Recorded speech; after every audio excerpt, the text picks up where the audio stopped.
if you like. We got it. Okay.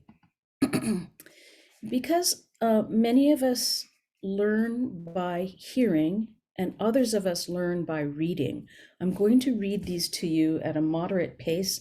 We're going to take a couple breaks, one break at slide 11 for irrigation questions, and another break after slide 24 for composting questions. Everybody is with us right now? Everybody got the picture on their screen? We Super. do. Excellent. Okay, growing your own food in these trying times. This is for the Society for Creative Anachronism, the West Coast Culinary Symposium 2022. I am Lady Kong Lian, also known as Linda Nelson, and I am a Santa Barbara County certified green gardener. Medieval equals permaculture. We're closing the cycle. We've become more stupid with time and progress. We've become ignorant of agricultural ecosystems such that when our food supply chain is interrupted, we're at a loss. My children experienced this in San Francisco and Los Angeles during COVID. Turn that chariot of doom around by building a self-sufficient and sustainable garden. The new word for medieval gardening is permaculture. Permaculture is an approach to land management and settlement design that adopts, arrangements observed in flourishing natural ecosystems. Oops, I'm sorry. I think I just advanced one page. There we go. It includes a set of design principles derived using whole systems thinking. It applies these principles in fields such as regenerative agriculture, town planning, rewilding, and community resilience. Wikipedia.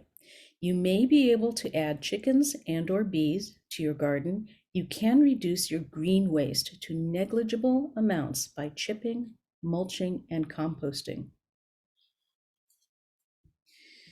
This is the course syllabus. Welcome to growing your own food in these trying times. The Growing of Your Own Food course covers a multitude of concepts to help you grow fresh and nutritious food in many possible settings. We'll discuss techniques based on ancient principles which will maximize your potential growth as a gardener and a community member. Be less dependent on the availability of produce at the grocery store. Grow your own and buy local through community-supported agriculture and farmers markets. Our planet is in peril. We can do our part to minimize our household and community impacts on the environment by building a sustainable, safe, delicious, and nutritious resource of seasonal food at home and in our neighborhoods.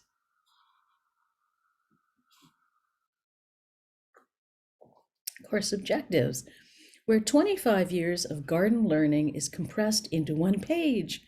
Learn how to assess your project area for growing possibilities, and learn how to design for best growth now and in the future.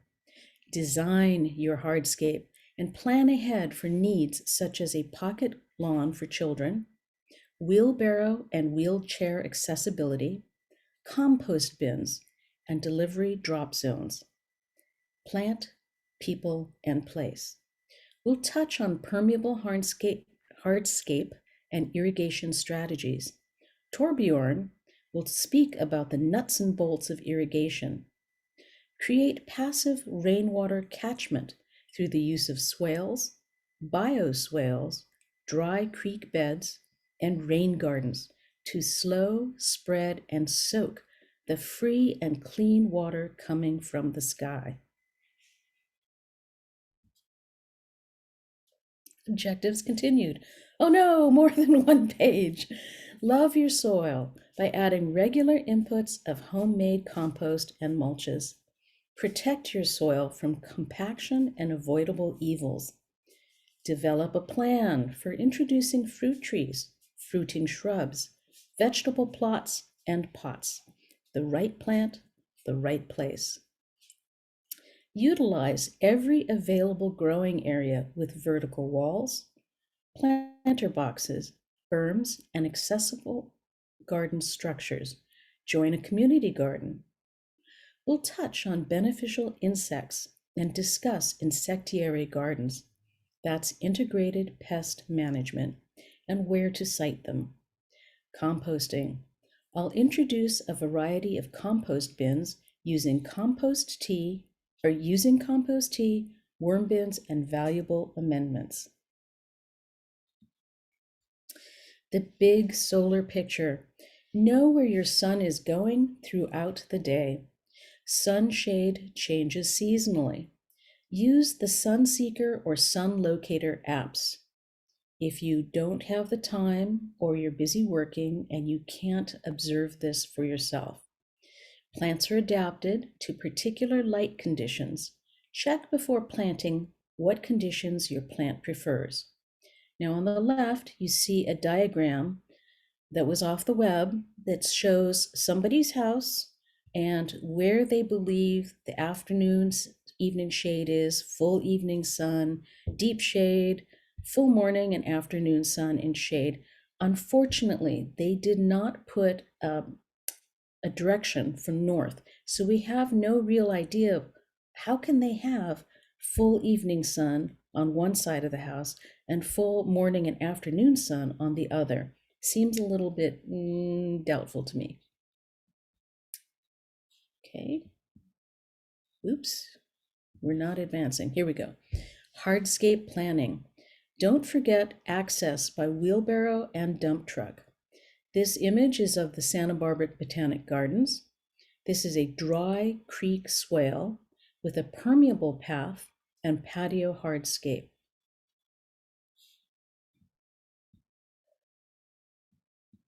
Here we go. Leave growing room. Plant, people, place. Here are my friends preparing the planting boxes at the preschool for spring. They're leaving space for the willow house in the center of the garden. Line the bottom of your planter boxes with hardware cloth to exclude gophers and lay weed blocking cloth beneath.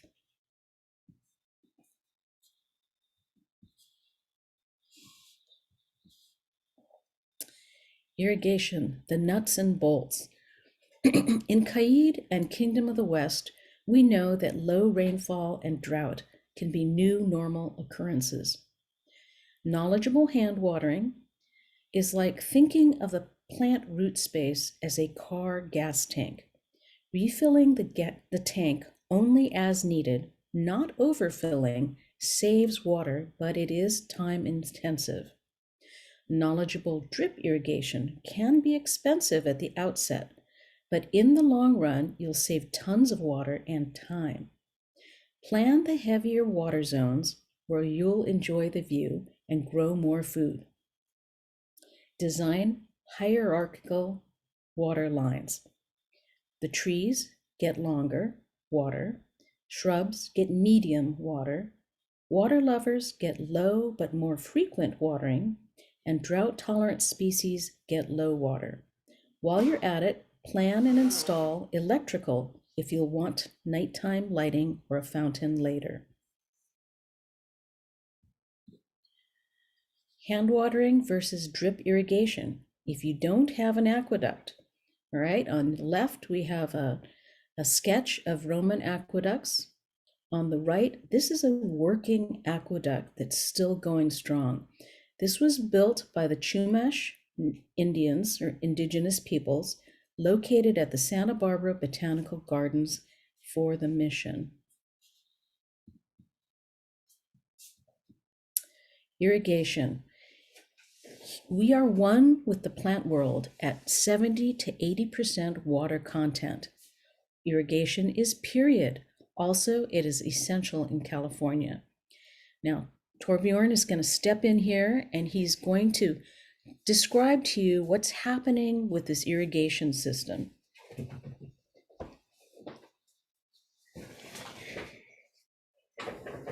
So if you were a culture in period that required irrigation to get your crops in, think about the ancient Anasazi or the ancient Romans or the medieval period in places like Central America.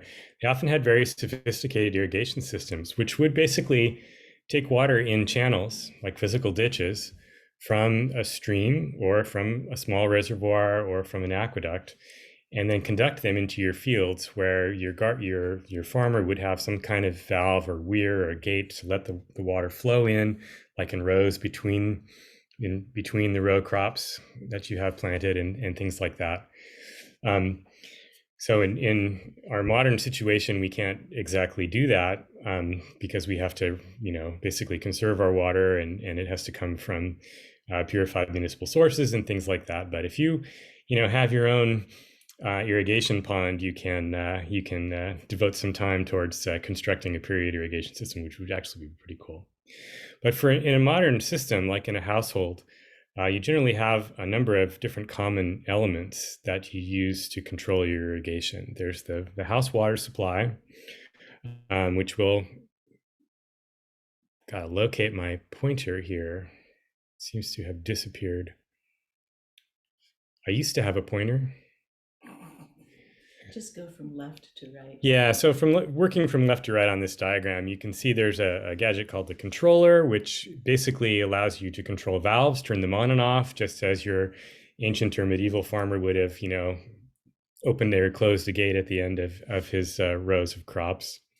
There are valves and to shut off water to the garden and shut off water to the whole house. There's a thing that's called the backflow preventer, which generally is incorporated into valves for household use, but that will keep any water from your garden, for example, from backing up and getting into the house water supply. A lot of what we do in Southern California, because of our severe drought conditions, is not spraying or sprinkling, but actually using drip irrigation. To use drip irrigation, you basically have tiny little emitters that will emit something like half a gallon to a gallon per hour, or drip lines or soaker hoses that are very small. To make those work, you actually have a regulator that actually steps down the household pressure, which is something on the order of 100 psi down to like 25 psi, so it'll work. And then you can have plastic hoses that plug in. And then, of course, for each plant, you need to basically give it its own little dripper, or have very small, drip lines that will feed a certain area. And so as you look out towards the center of the diagram here, you can see there's irrigation control valves, which will allow you to shut off or turn on the water that supplies your hoses. Those are often combined with a rain detector cutoff valve, which will turn off your whole irrigation system if it's raining, so you don't waste water that way. And then the regulator and a little filter to catch any dirt that's in the lines. And then further to the right, you can see there's the supply hoses, which are generally about 1/2 inch. These small lines, which are about 1/4 inch, and then drippers at the ends of the lines that either provide a very tiny drip or a small spray. So that's basically how modern irrigation works these days for water conservation things that you'd be using for small scale crops in your own home. So thinking about different ways to combine these sorts of systems into different scales is a big part of planning your garden. But while you're doing that, you can always think about how, even though you're using modern materials and techniques, this is actually an ancient practice that goes all the way back to the prehistoric era, and places like Mesopotamia, places like Central America, and the southwest of the U.S., where ancient cultures relied upon irrigation to make their crops grow. Okay, I'm going to give it back to Lian. No, you should take a few questions now. This is our break. Okay, Lian says this is our first break. So in the middle of Lian's presentation, we will have time for questions. So if anybody has any questions for the two of us right now, please speak up, raise hand, or unmute yourself and say something.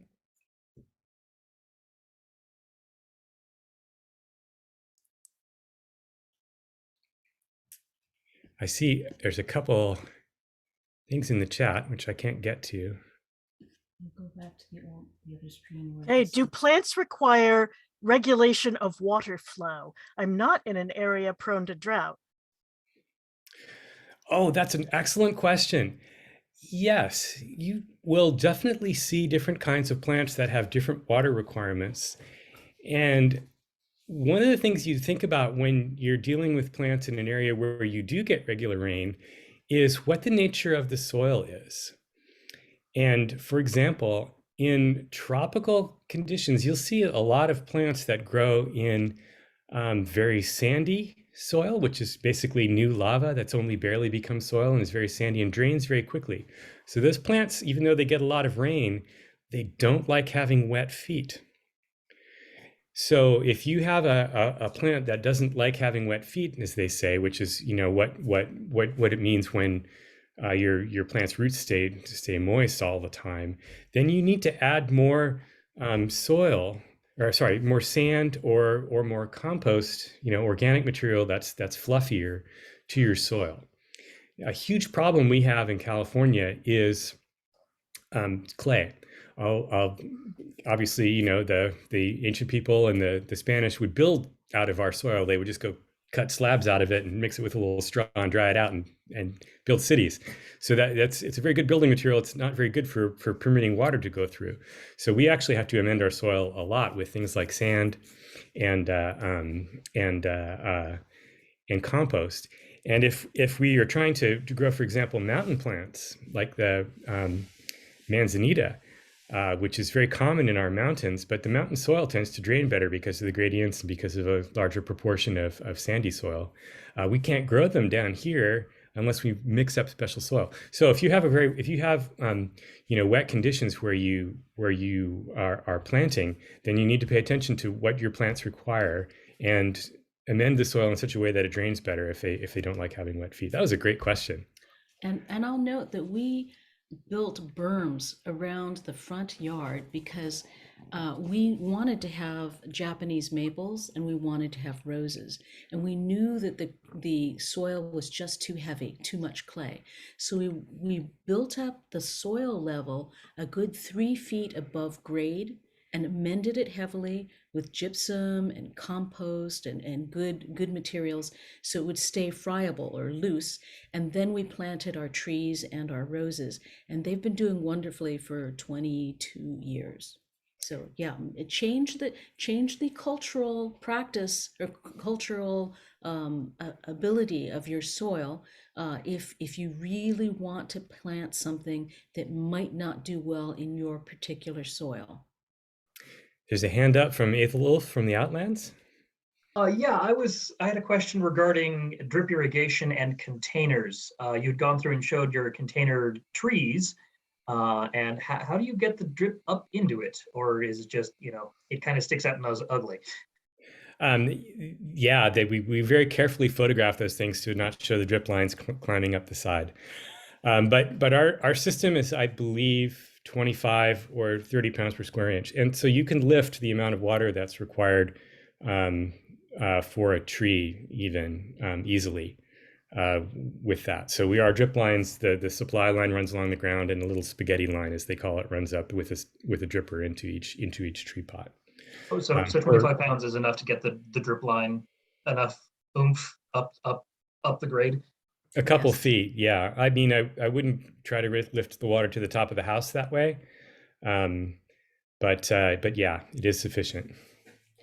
And had we thought about it, we could have put the spaghetti line through one of the drainage holes on the pots, brought it through the soil mass to the top, and put the drippers on the emitters on the top surface of the soil. But we didn't think about it, so we have the spaghetti line.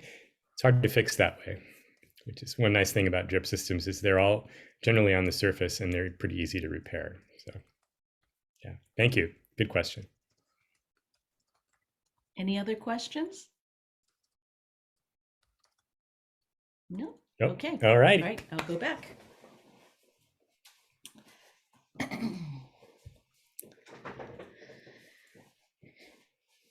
So I suggest you do your research and consult with your local irrigation suppliers, because they are more than happy to help you work out your situation. And there's a little bit of hit and miss, But generally, you'll be quite happy with it once you've got everything settled. And I believe we have something like 6 valves on our controller, so that we have a major line for the trees, another line for the roses. We had a line for the lawn, but that's now been converted to perennials. And then I believe we have 2 low water volume lines going out there too. So that's not quite 6, sorry. And on we go. I think. Come on. Hold on, I might have to call Torbjorn back.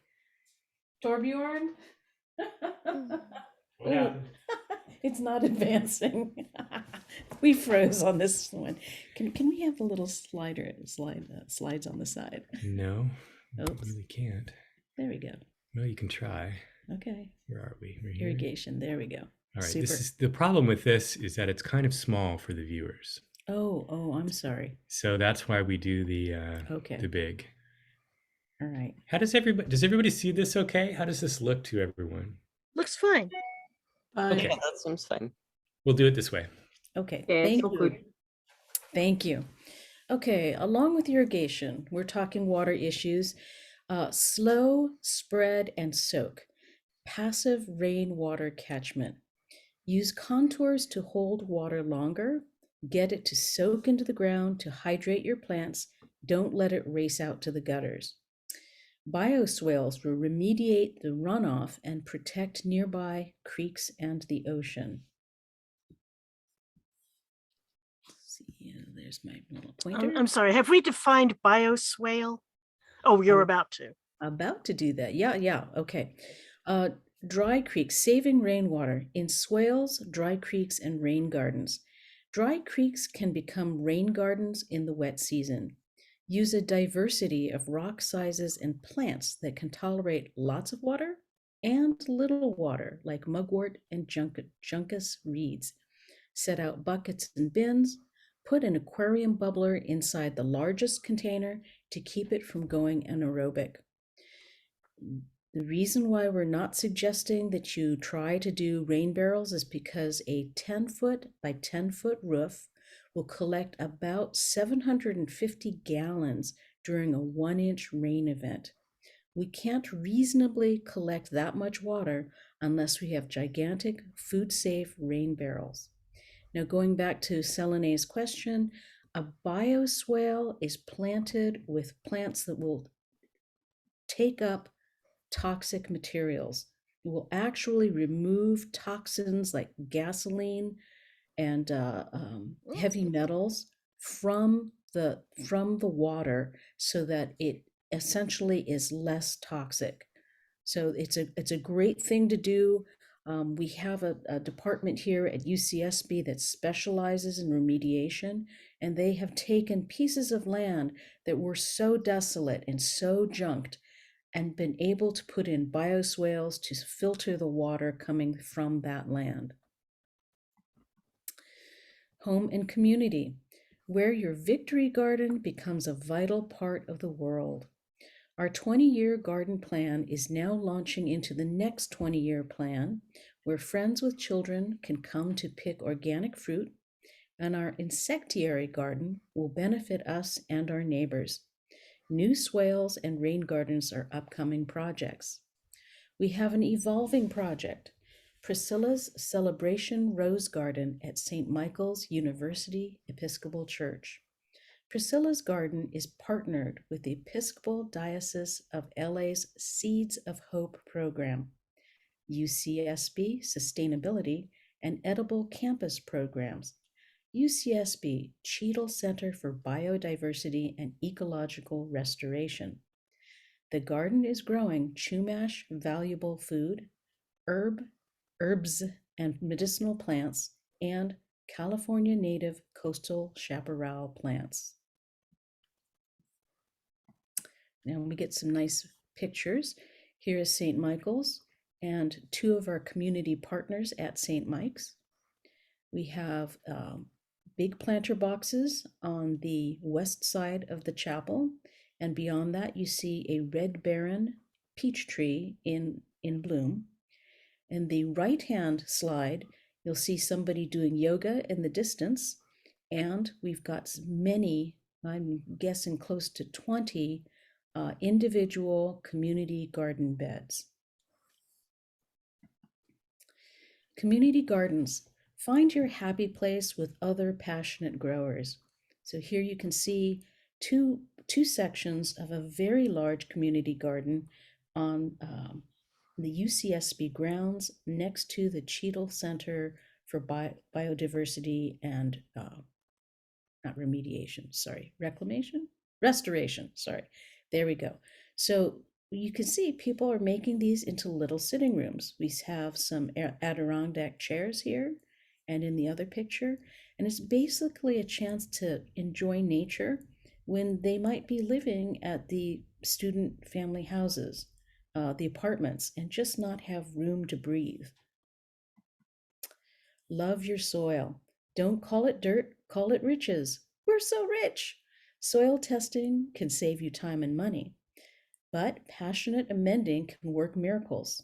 There's great value to adding gypsum and azomite, that's rock dust, to clay soils, finding and making organic additives to boost what you've planted. Those aren't weeds, they're part of the family. Dandelions and stinging nettles can be highly nutritious parts of your diet. I, in fact, have heard of somebody's grand aunt who managed to survive coming out of Germany after World War II because she was able to eat stinging nettle and dandelions on her journey to get away from that situation. Okay, use plant, shell, and soil extractions for nearly free amendments. Try Nigel Palmer's methods of getting great minerals from plant and shell material for the price of water or vinegar. Don't bin it, compost it. Use the dollars saved on buying compost for new garden toys. Question from the audience. Aisha asks, do gypsum and azomite alter soil pH? Yes, I'm sure they do. I'm sure they do. All right, we're moving on. Get some pH test strips and record your findings, because that will let you know how your soil is prospering and if it's going the direction you want it to. We have not used test strips ourselves, but we regularly take our coffee grounds and we sprinkle them around our blueberries and our citrus trees because they like a very heavy acidic soil. And same deal for that beautiful camellia bush that I showed at the outset. Rock dust is your new garden pal. It replaces minerals lost to rain, irrigation, and previous plants. It's not a period technique, but necessary for urban depleted soils. Wear a dust mask when spreading and water it in.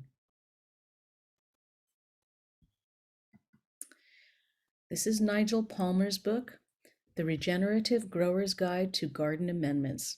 This is taking us several steps nearer to closing the nutrient loop.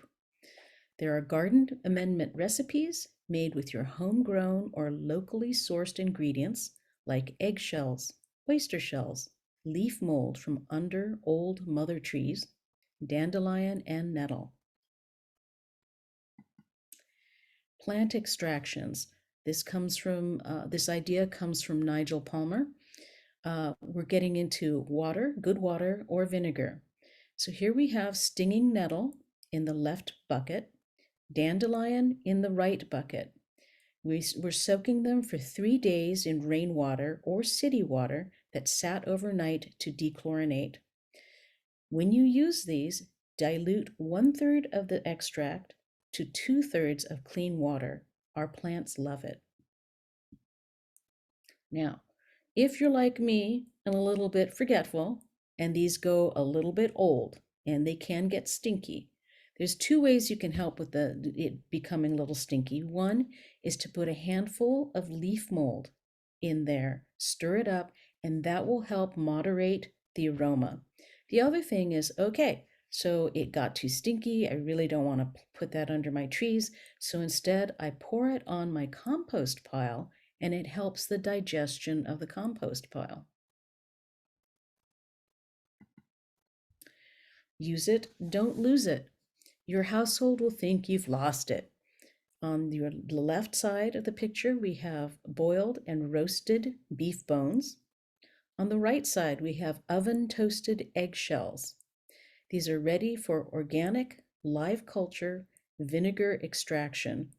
In other words, Bragg's apple cider vinegar. Make a batch. It will foam up vigorously, so place it on a deep tray or in your kitchen sink.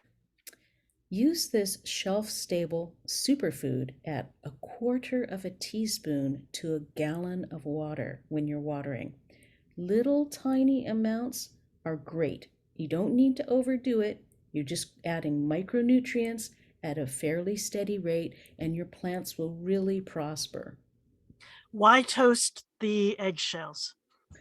I'm not sure why. Nigel just says that you need to do it, and he's done a lot of study on the processes.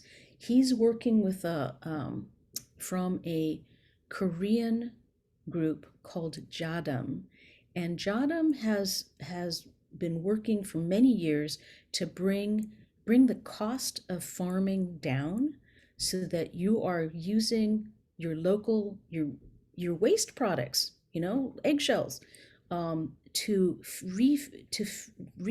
feed and invigorate your garden. So that little bit of calcium from those eggshells or from those bones are a huge asset to the garden. So I will both of those books, the Jadam book and the Nigel Palmer book, are both in the resources page at the very end. Okay, tilth is not a dirty word. Soil tilth is a physical condition of soil, especially in relation to its suitability for planting or growing a crop. Factors that determine tilth include the formation and stability of aggregated soil particles, moisture content, degree of aeration, soil biota, rate of water infiltration and drainage.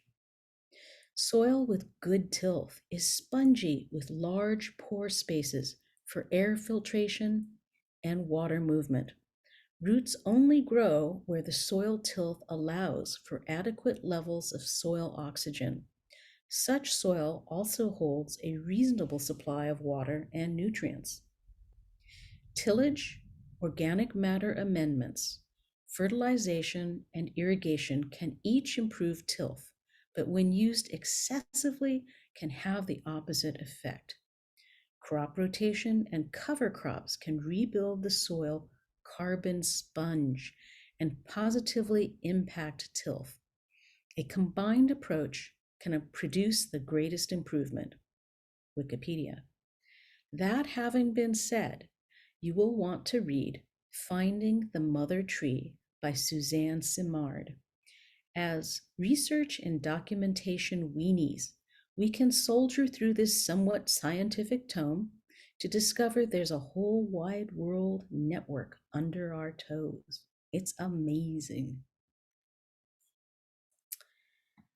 I'm going to talk to you a little bit about worm bins. This is a woodworking plan for all of your little darlings. Thank you to Matt Buckmaster of Island Seed and Feed, Goleta, California.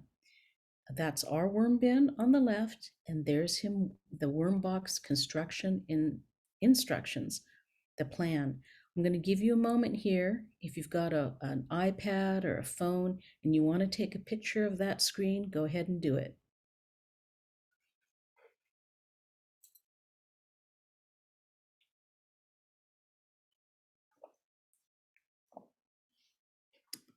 Okay, moving along. Compost pile versus bin, or will you try the dance of the keyhole garden? Selene. Compost bins can take many months to cure, Although if you add water at the right amount, keeping it sort of damp like a sponge and turning it frequently, at least once a week, it will cure faster. Raised keyhole gardens are continuous and allow worms to come in and out. The reason I think the keyhole garden works well is there's a decent amount of soil to protect the worms in the compost bin, and they can travel in and out of that cylinder of compost. So they are enriching the soil with their earthworm castings, aerating the soil by their movement, and you can see how lush the growth there is. It's worked wonders in places, very dry places like Africa and even the Southwest. So I think it's a very viable choice. It takes a bit of work to build it up, but I think it's a great idea. So we're going to take a little break here, a few minutes, for composting questions. Does anybody have questions? There was a question a few minutes ago about extracting the eggshell. How long does it take? Does it need to sit before the bone and eggshell gets extracted? Is that also 2 or 3 days? I left mine extracting for about a week. That Okay. might have been a little bit much. And then at the end, I took my eggshells and I tossed them on the compost heap. So then what I did is I used my funnel with the little filter insert. I put it into the neck of the Bragg's apple cider vinegar jar, and I very carefully put it back in and strained out all that goodness. Now that bottle is sitting in my garden shed, and it is shelf stable. It's not going anywhere. It's not going to rot, and all that calcium can be added in those tiny, literally at micro amounts. A quarter teaspoon to a gallon or more of water is plenty. But what you're doing is you're giving micronutrients to your plants, and they will appreciate it. Any other questions?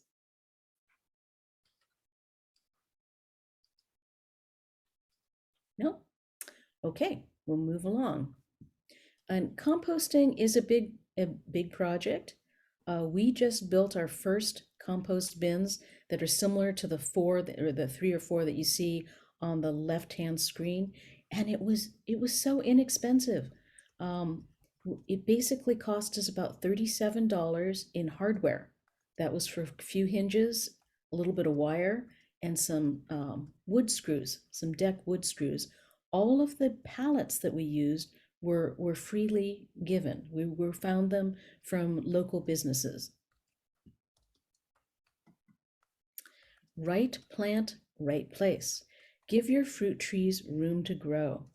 Plant a minimum of 8 feet on center between trunks of semi-dwarf orchard trees.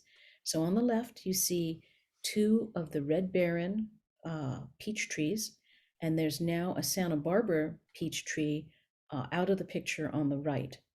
On the right-hand photograph, you see that we have planted our Anna apple tree a little bit too close to the Mandarin orange, which is just barely on the right. So they're always competing with each other for space. They're shading each other a little bit, and it makes it a lot tougher for us to get in there and harvest. So give your trees room for the size that they'll be when they are mature. So if the plant tag for your semi-dwarf tree says it could be 12 to 15 feet tall and 10 feet wide, you want to give it at least 8 feet between trunks of the next tree. And even 8 feet might be a little not enough. So plan ahead, give them room to grow. And I know that's hard to do. We all want a more lush looking yard, but give them room. Okay, thwart pests with planters and pots. Gophers are endemic here in Santa Barbara, and they're vicious. They will kill every plant that they can. So take your planter boxes, line them with hardware cloth and weed barrier underneath. Then you can also put valuable plants like to the right, you see a blueberry. Now, blueberries need a co-pollinizer. It needs to have another blueberry of a different kind that they like, that they're planting partners. So think ahead, you need to plant two if you're going to do blueberries. Alternative planting zones. Not all of us live in, have large areas to work with. I would love to do a vertical planting wall made of water permeable fabric. And you can always have that tongue-in-cheek, hunt down fun and unusual planter shapes. Just make sure that if you're using something like this little red wagon, that you drill some holes so there's proper drainage and your plants won't drown. Priscilla's garden is much more than roses. So interplant ornamentals with food and native plants. In the left-hand slide, you see those are perennial basil. To the left, out of picture, is a fountain. To the right are roses. And you also see a white sage right here. And in the distance, in the next bed over, you see there's nothing growing because we had a big rain event and we believe that the two roses there actually drowned from not having enough drainage in the native soil. So we are thinking of installing a rain garden right here in the middle with maybe a bridge or a walkway to cover these two walkways here. On the right-hand side, once again, we have fruit trees interspersed with planter boxes and rose arches, so on and so forth.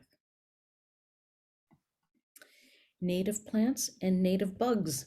Why the locals want local food. When choosing your flowering plants and trees, consider who else is the beneficiary. Did you remember their pollination partners? Double down by seeding and planting your coastal, foothill, mountain, or inland plants. Become part of the ecosystem using restoration techniques and native California plants. I've given an address, web address for laspilitas.com. They have wonderful plants in pots, and I believe that they're in the Bay Area. So you can actually go visit a brick and mortar grower of native plants. Save water and money. Be a seed saver. Join a seed exchange. Search for heirloom seed companies and seed libraries.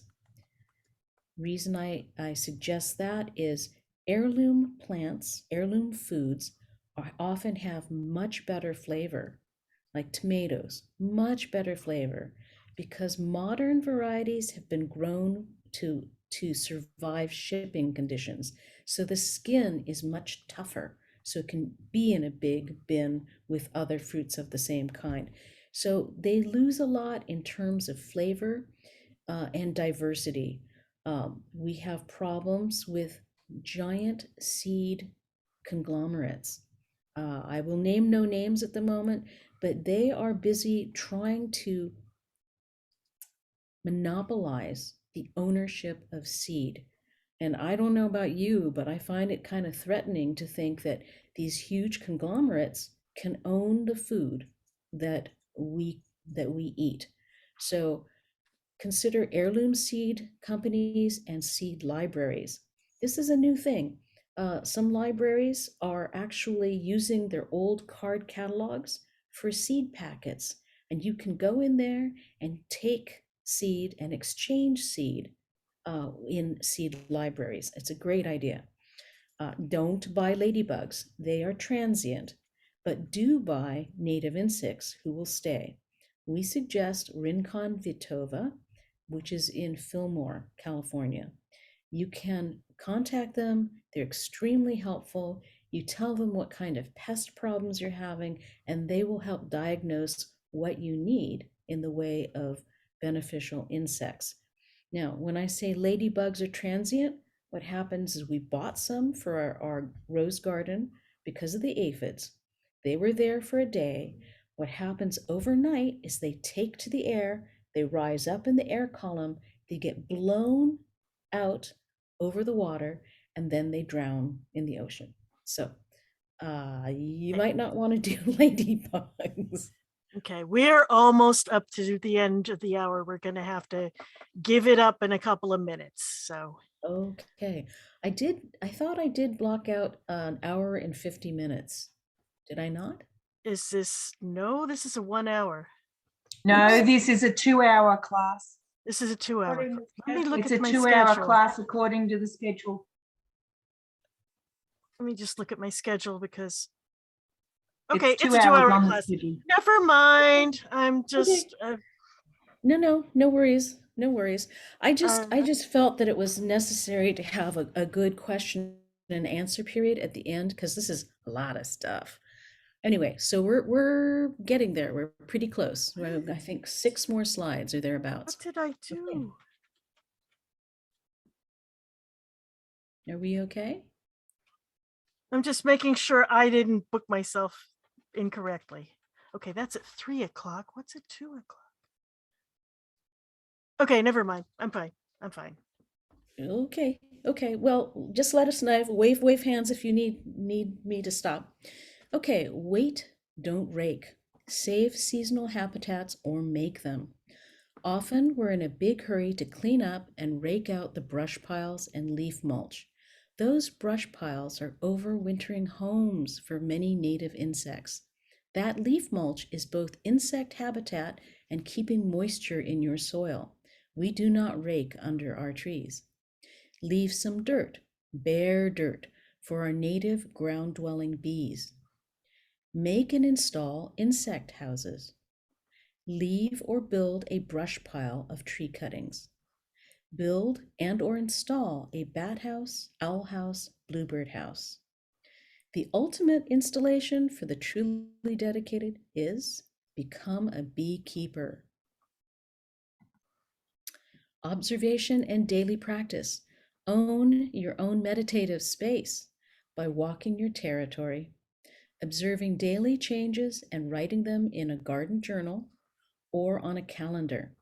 Make it a daily practice. Only by recording that rainfall, when you added azomite, the seasonal need for a deep watering, or this year's harvest compared to last year's, will you know your results.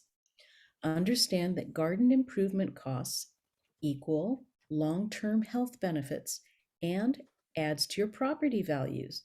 Your mental outlook and contentment will be positive despite occasional challenges.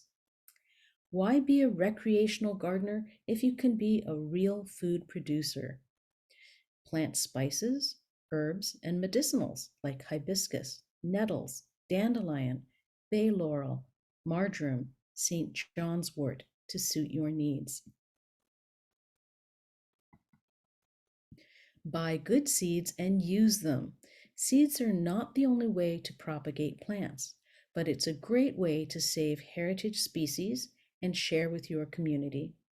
Island Seed and Feed has walls of seed packets and bulk seed.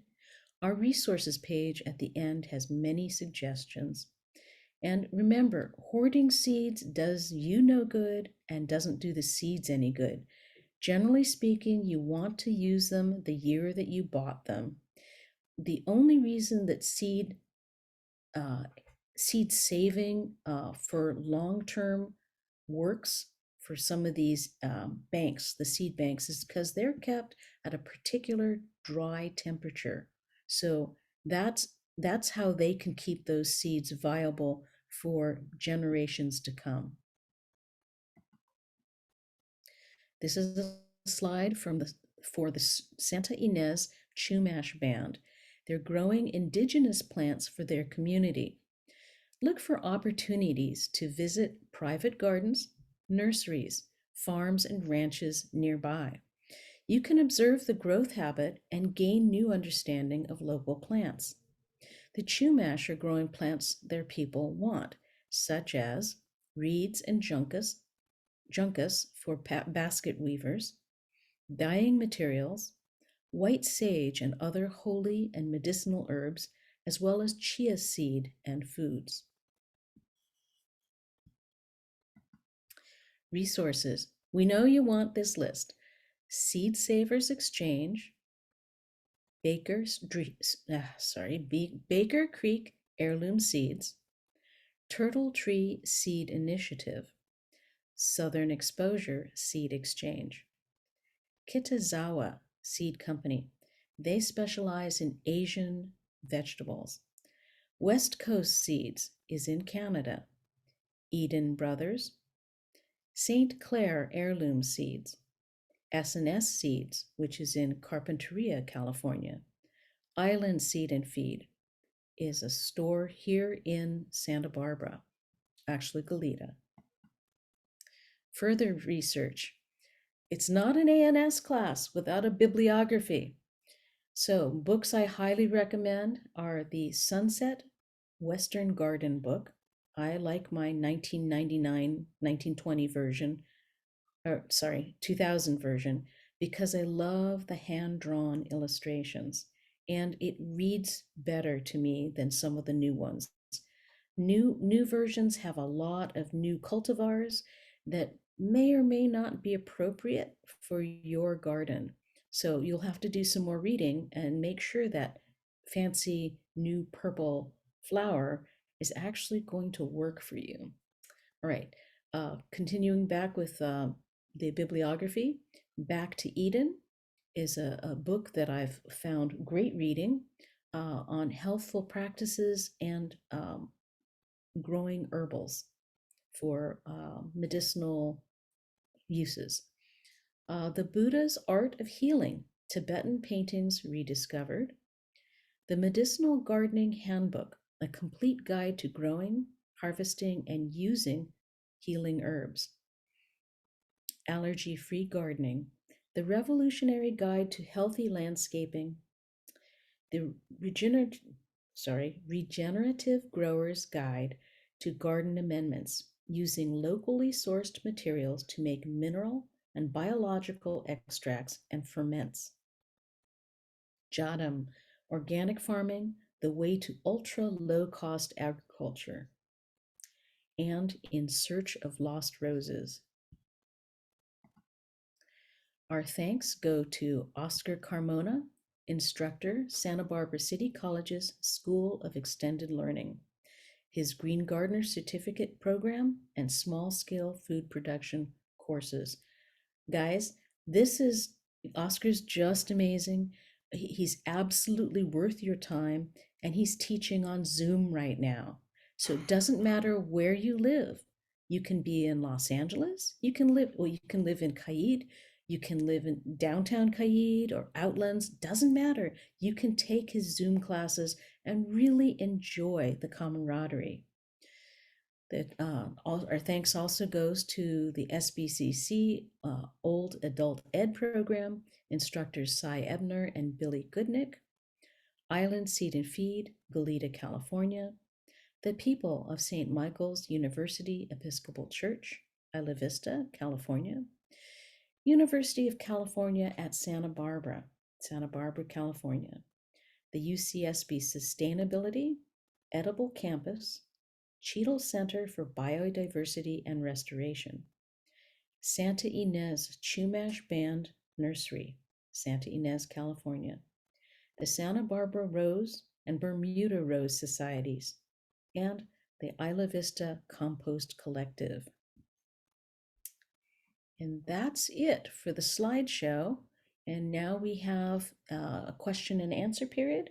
If you didn't get your questions answered during the 2 breaks for questions, I'm ready to talk to you now.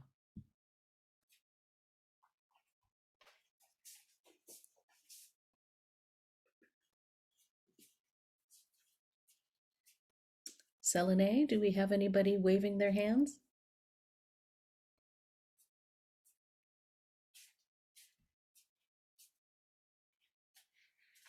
Oh, you're muted, my dear. There's 20 things in the chat. So Enchantadorea asked a while back Do you know anything about leaf mold? Someone recommended them for my garden, so I have 10 bags. Is there anything I should know? Leaf mold. It is basically it is helping to break down the leaves that are falling off the tree, and it's providing a habitat for your earthworms and your insects. So what I would do is I would broadcast, spread them around under your plants and water it in. Then do another layer and then water it in. And then see how that is helping your plants. It'll take a couple weeks to see whether or not the leaf mold is beneficial.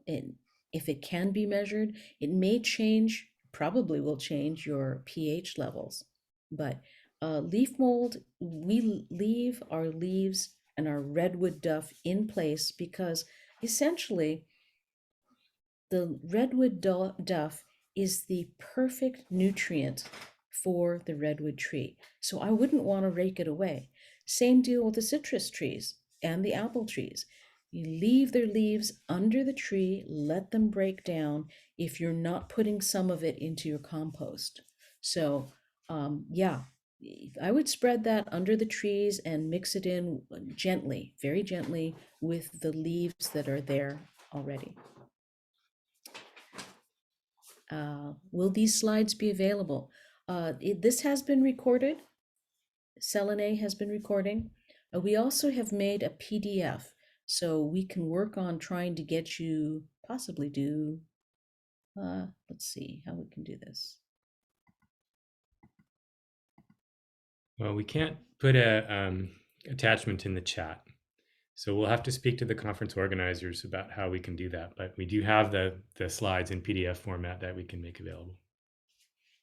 Thanks for asking. Thank you for noting Rincon Vitova. Wonderful people, absolutely so helpful. I think if you contact them, say, oh gosh, I'm having trouble with X, they can help you. We had a problem. Well, we had way too many aphids, but we decided to get, was it green Lacewings. lacewings, green lacewings. Wonderful. So they send you these little cards, and the cards have little eggs on them, and you hook it over the plant somewhere, and when the eggs hatch out, they spread out throughout your garden on the affected plants, and they take care of the problem naturally. Okay, I'm looking to see if there's any other questions here. Oh, the seed savers and rare seeds. You know, No, I was, what that was I was trying to type real fast and you clicked away to the next slide at that point. So I went, I'm dang. sorry. Yeah, I should have instructed you guys that it's thoroughly legitimate to have your phone or your iPad handy, and when I would pause, you could just snap a picture. So I can go back to that slide if you want that let's see. That would be a kindness. There we go. Let me just try and remember how to do that. Yeah. I'm having a day. Screenshot. Screenshot. Yeah. Screenshot, I'll try one more iPad. time. No, it's not Shift letting me. Command 5. Okay. Let's do that. Here. Yeah. Usually you can upload something. Shift Command 5. Ta-da! I don't Flora even de need la all Vega. that. Okay, do it. Okay. Super. Wait, capture. All right.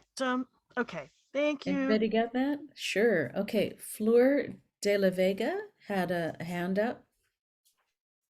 Can you put it into chat or unmute yourself? Can you hear me now? Yes. Go ahead. Okay. So you had mentioned how you don't recommend using older seeds. So I've had very good luck with saving seeds and using them 2, 3, 4, 5 years afterward. Wow. Wow, wow. And I actually spent today, this morning, doing seeds. Most of my seeds, which are flowers, which are not supposed to keep very well, for most of them are 3 or 4 years old now. Mm-hmm. And one thing that I do is the germination rate does go down over time, but I start mine on coffee filters in Ziploc baggies. Okay. And just a damp coffee filter, which is what you do for a germination test anyway. Okay. And then I plant those sprouts, and that's how I start my seeds. And it has very much reduced my seed bill. Ah, nice. So you actually plant the coffee filter in the garden? No, I just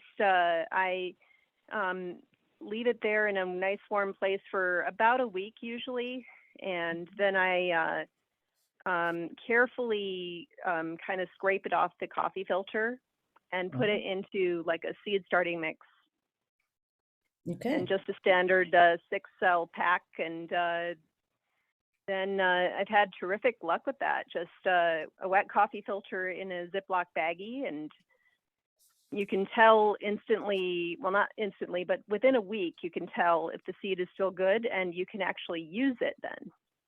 Okay. So, Well, that's happy news. That's happy news because I'm always losing packets of seeds around the house, and I hate to throw them away. In fact, I don't throw them away, but thank you. I appreciate that. Some seeds are very tricky. We are trying to propagate folium seeds for my art supply business. And folium is a medieval color. It's a purple color, and it grows in the Mediterranean. So we tried last year with old seed, it didn't work. We got a new batch of seed, and it's in the fridge on a paper towel, but it doesn't seem to be doing anything.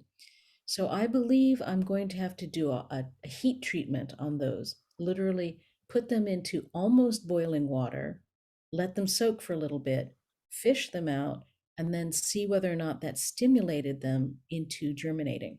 So seeds are tricky things. I like to thank you for your good news about trying the damp coffee filters, and I will certainly do that because as I go about and I'm meeting all these ardent, passionate gardeners, I'm actually being gifted a lot of rare seeds. So I was given red maids, which are a valuable food resource for the Chumash Indians. I was given some of those. I got some chia seed, and it's not the regular chia that you buy in the store. It is the chia that people along the West Coast used to trade back and forth as a food source. So it's a different kind of chia, and I would really like to grow that at St. Michael's and in my own garden. So yeah, everybody who's into seeds, I think that's awesome. And maybe we should start our own Caidan or our own SCA seed sharing group. Anybody What a interested? good idea. Yeah. Yeah, yeah. Okay, Selene, put my name down. We will work on that. So an SCA Okay. seeds sharing group. And my friend Catherine was part of my team for Cast Iron Chef. She works at Island Seed and Feed, and her training is in archaeology. So she's keenly interested in what were the Romans eating. So she has studied and discovered that the thing they called parsley looks like a turnip to us. So she has found a company that sells that seed along with an Italian gourd that climbs up trellises and gets huge, just ginormous. Anyway, so she's always looking for period plants and period seeds. So if anybody's interested in some of the names of those seeds, give your name to Selene. We will work on putting this together. Yeah, I'm right now I'm trying to remind myself how to start a new page. on Facebook, because that's where I spend all my time. Okay, I'm gonna check on chat here because I see 3. Okay, all right. So Kay says to everyone, yes, please. Kay, we're gonna need your contact information. And Flora de la Vega, he says, yes, count me in.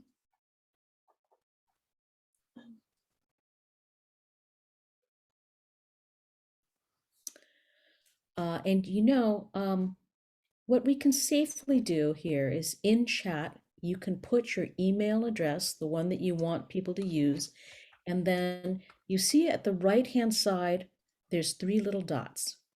You click that, it says save chat, and then you click the save chat button, and you'll save all of the messages here, and it's basically who we've been talking to each other here. It doesn't go to the wide world. So I'm going to put mine in here.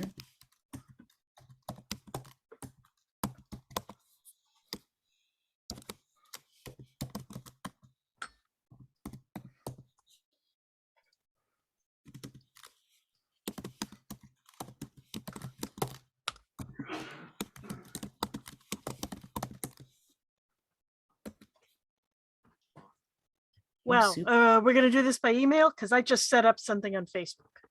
Oh, okay. Well, I'm technologically challenged.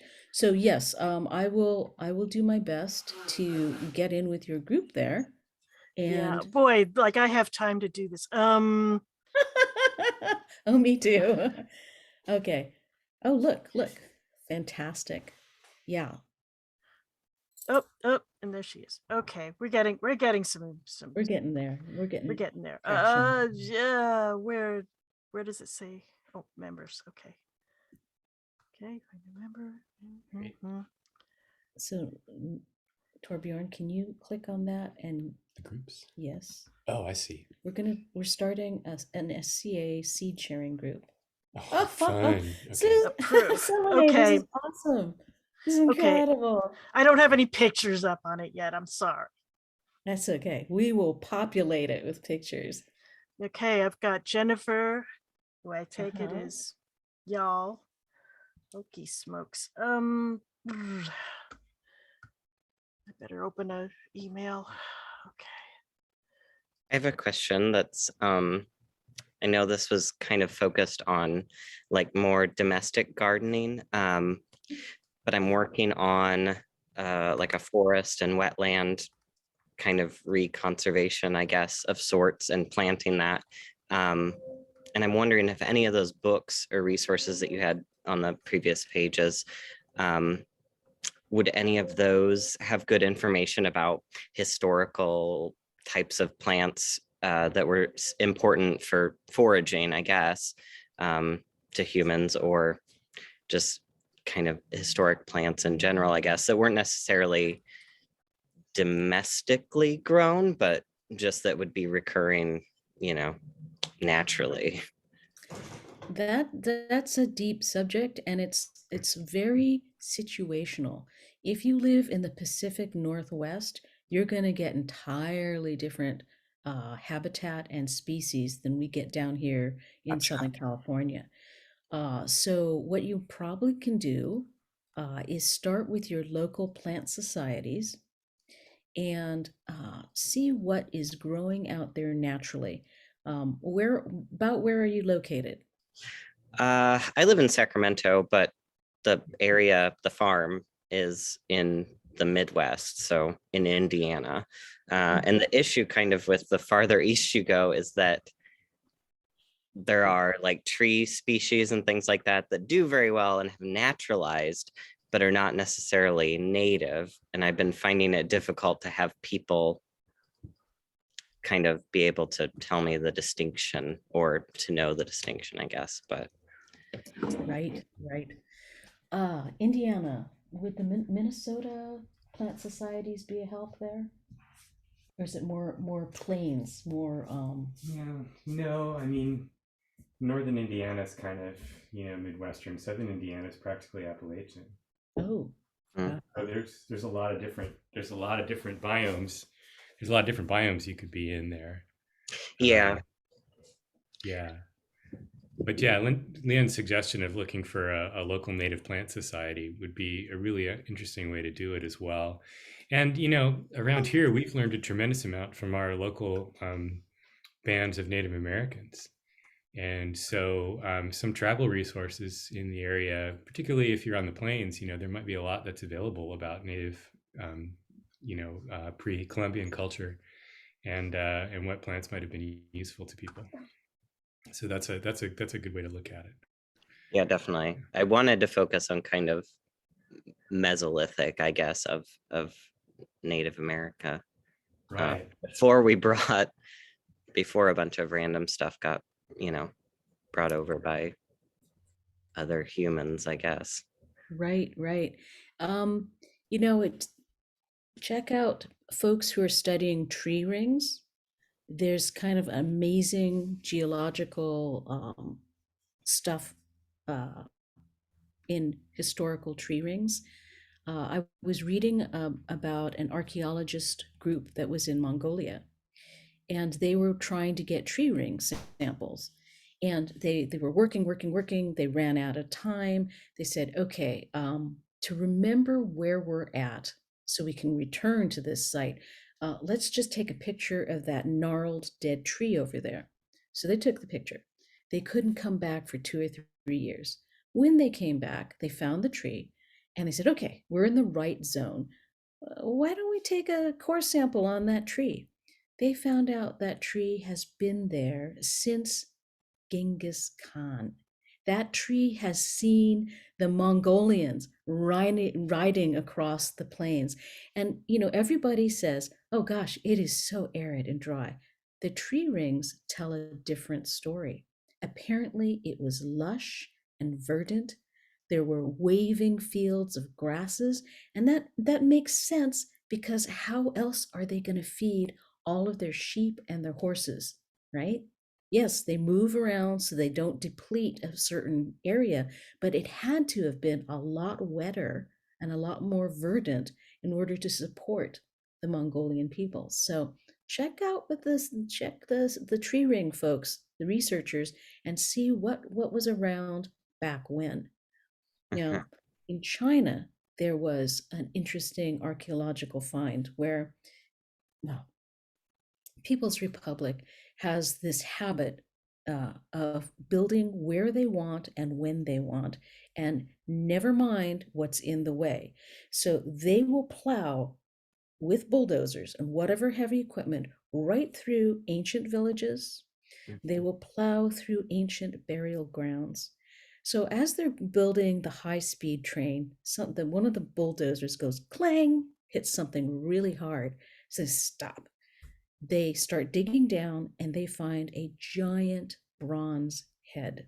This sculpture was as tall as your house, the interior of your house. So an 8-foot tall bronze head in a place where they thought there was no civilization, because the official story is that the Han Chinese are the real Chinese people. Well, this group predated the Han Chinese by thousands of years. Yeah. And they apparently were tree worshippers, which is, it's not a foo-foo thing. Many cultures are tree worshippers. So the archaeologists are going, oh God, these guys are tree worshippers. And then they realize as they're digging and excavating this area that there's this enormous tree root system from a gigantic tree that is so old that it was around at the time of these people. Oh my God. And they think that was the tree that was being worshipped. So yeah, go with the archaeologists and the tree ring people and see what the climate was like back then in Indiana. Yeah. Okay, do we have any other questions?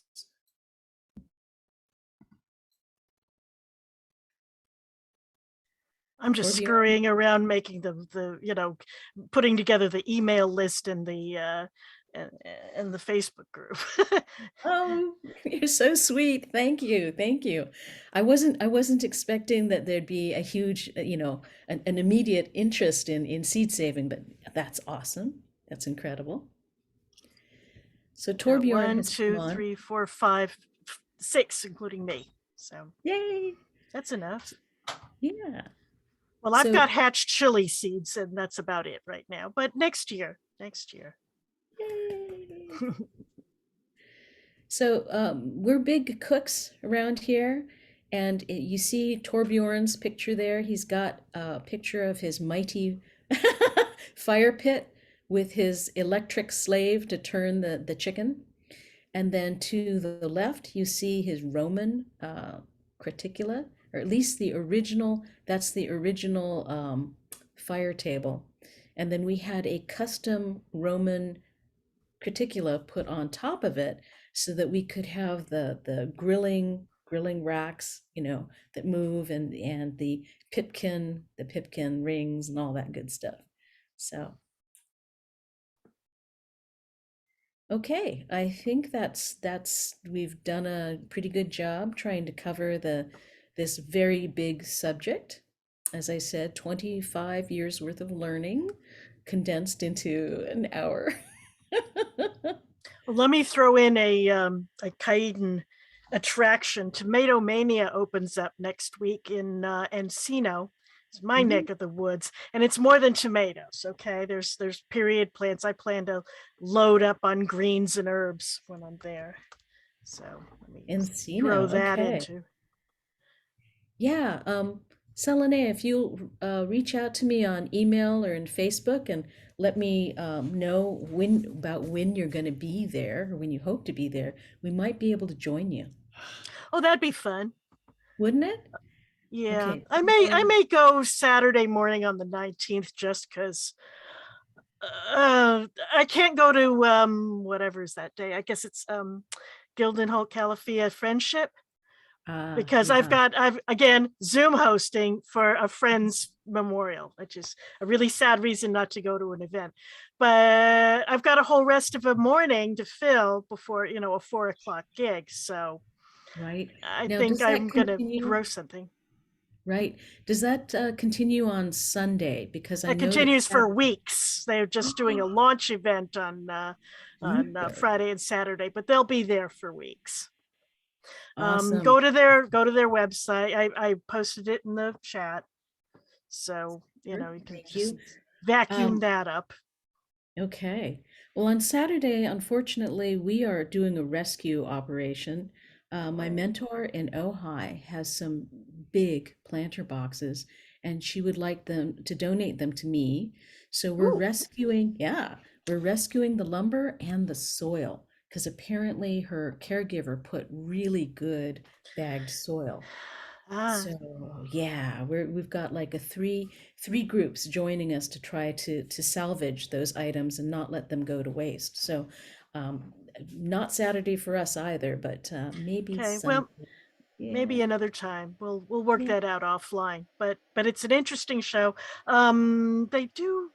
Let me see if where else they're going to be located that might be a little more convenient. Most of these don't say where they are. Well, Moore Park, that's better. Mhm. Quick click. Dum-dum-dum-dum. Yeah, West Valley, Ventura, Walker's Hay and Grain. I don't know where that is. Oh, come on. Oh, more information coming soon. I don't know where these are. That's Highland Park. That's not good. Well, just go to tomatomania.com and they'll have more information real soon. Okay. Well, Real thank you, soon. everybody. Yeah, thank you, everybody, for joining us. I appreciate your feedback.